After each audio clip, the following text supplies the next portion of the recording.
So I'm going to challenge each of you to prove the law.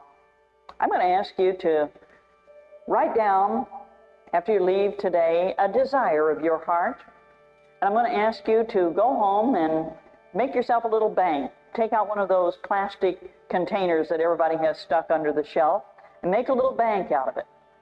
And after you make a bank out of it, write that desire right on the top of that little bank and put it beside your bed. And the last thing before you go to sleep every night, I want you to take out a coin. And it doesn't matter what denomination that coin is or that the money is, whatever you want to put in there, put it in there. And as you do, give thanks for the positive fulfillment of your desire.